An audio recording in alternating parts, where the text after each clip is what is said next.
Hi folks, Vipin here. Uh, I wanted to talk about how foreign direct investment works, FDI.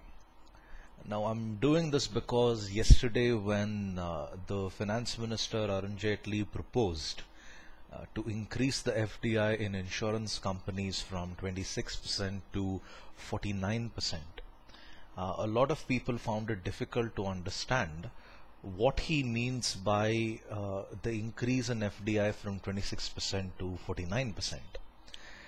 Now, to put it in a quick summary mode, it means that a foreign company can bring in more capital into India. Now, let's say if a foreign company in India wanted to do insurance business and the total amount of money they could contribute was 100 rupees. We'll keep it small. So previously, out of that 100 rupees, they could bring in only 26 rupees from their country to India. Okay. Now let's assume that $1 is equal to say 26 rupees. So all they could do was bring in just $1 from their country to India.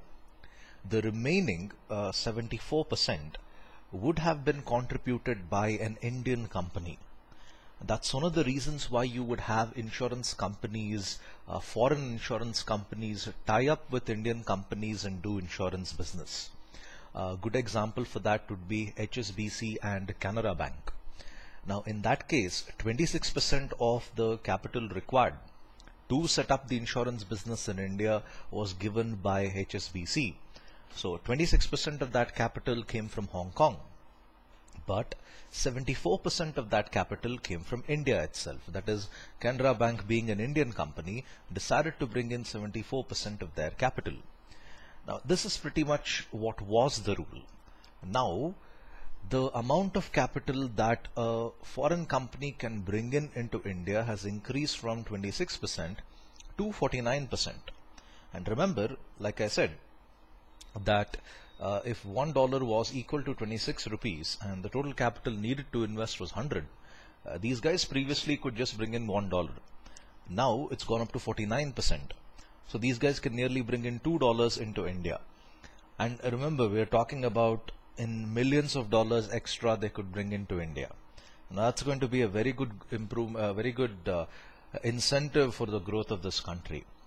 Okay, so aside from that, let me get down to the basics of how these things actually work. Okay, I'll try to keep the technicals as limited as possible, but nonetheless, if you do have any queries, you can always ask me. So here it is, how FDI actually works. So FDI is just foreign direct investment. Why is it so important? Now, before I continue, there is also something called FII. That is foreign institutional investors.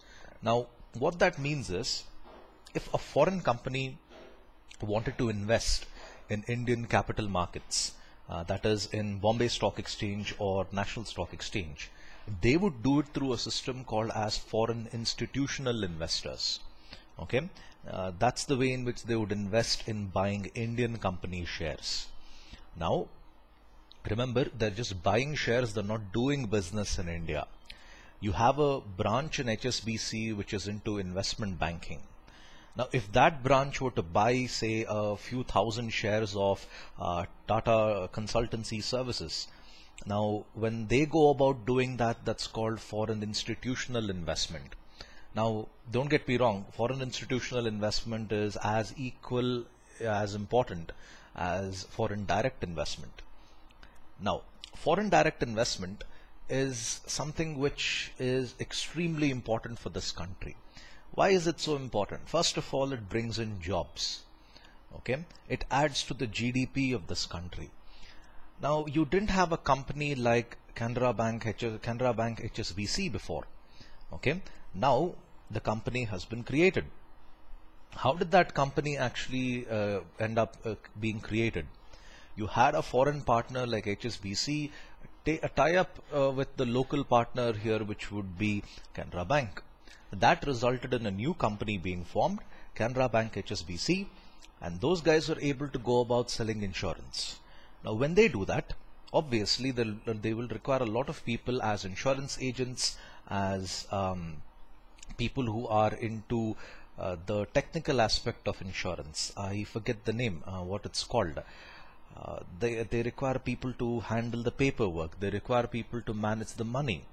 Now, all that is going to add jobs into this country. Actuarial science, thank you. And that's the word that I was looking for. They need people who are expert in actuarial science. So all that is going to add jobs into this country. So yes, that's one very, very important thing. And then it adds to GDP. You have Canara Bank HSBC that's selling insurance. And when they go about selling insurance, there is more that the people in India end up buying. And when they buy more, that's going to add to the GDP of this country. Then it is a tax to Government of India. Now remember, when an insurance policy is sold, you pay service tax on the same. Now for every insurance policy that is sold, the tax being collected for the government is going to accumulate to a very, very big amount. So that's one major source wherein which the government can actually gain tax revenue. Now I'll tell you more about this in some time. You could even consider, for example, companies like Vodafone.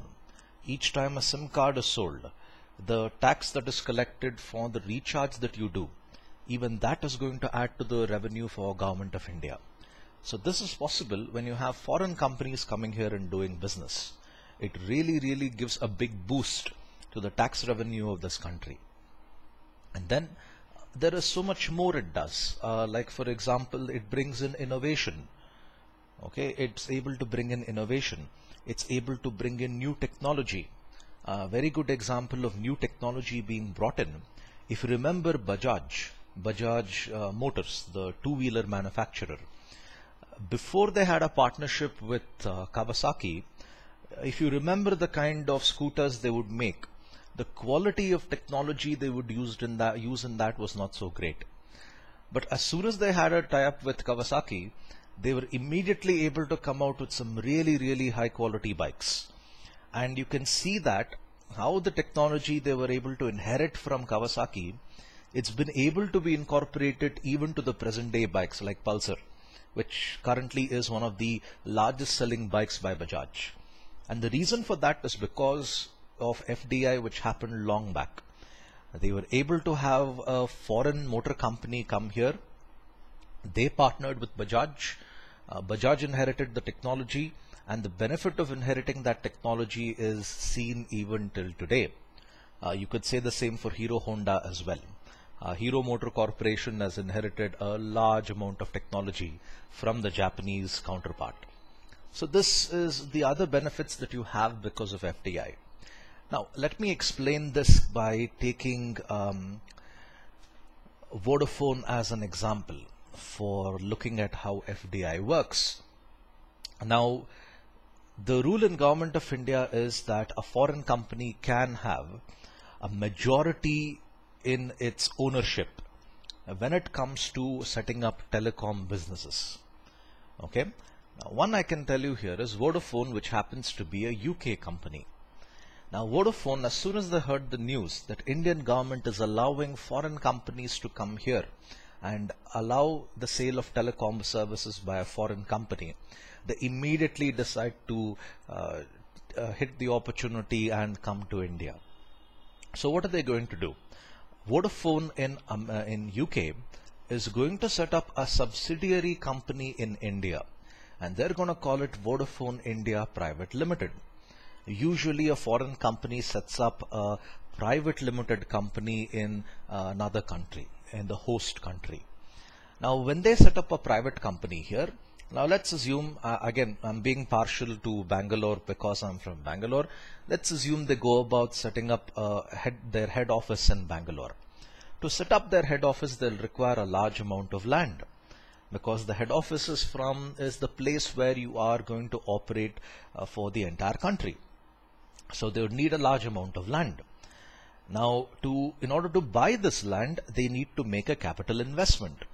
So what's going to happen? Money from Vodafone UK is going to be converted to rupees in India. We'll consider that the UK country is also going through the dollar system just because for the sake of simplicity. So they will bring in dollars into the country, and dollars is something which is really important because government of India is always short of its foreign exchange reserves, because a great deal of our foreign exchange reserves is used to buy oil, used to buy gold. So that's a major part of where our expenses actually go. So when they bring in dollars into the country, it's going to increase the foreign exchange reserves in this country. And as you can see in that article, RBI is starting to worry about the depletion of the foreign exchange reserves in India. So they'll bring in dollars into the country, which is a very vital thing. And the next, this is what's going to happen. Vodafone is going to use the money which they've brought in from UK for different things, like they're going to buy land. They're going to win customers. They're going to get dealers on board. Now, when they get dealers on board, the people who take up dealership will obviously see an increase in their income. When I say a dealership, I mean, let's say for example, you had a guy in front of your home who has a shop where he recharges different currencies. Now, if you were to have a Vodafone recharge facility as well, that is going to increase the income of that dealer. Now, when that's going to increase the income of that dealer, it's also going to increase the amount of tax he pays to Government of India. So it's a win-win situation for the country. He's able to increase income from his side. The government is able to boost its tax revenue on their side. And of course, it will also give jobs to people as well. A person might set up a recharge center exclusively for Vodafone, and that's of course going to bring employment and income as well. The other things, of course, it's going to win customers. Now, we as a country are the second largest subscriber to cellular service, only the China being the first, of course.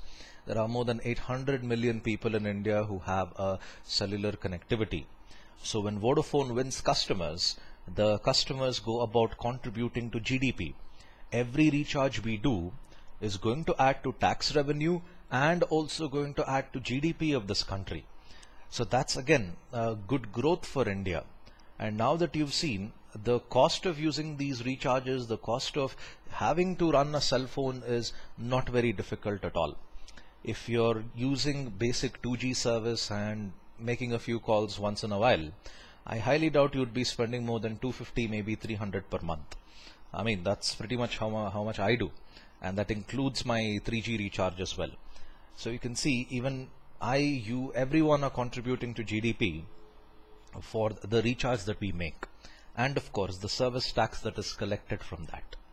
And then land for operations, like I said before, the money that they bring in from UK is going to be used to buy land, and that of course is going to be big growth for Indian government revenue.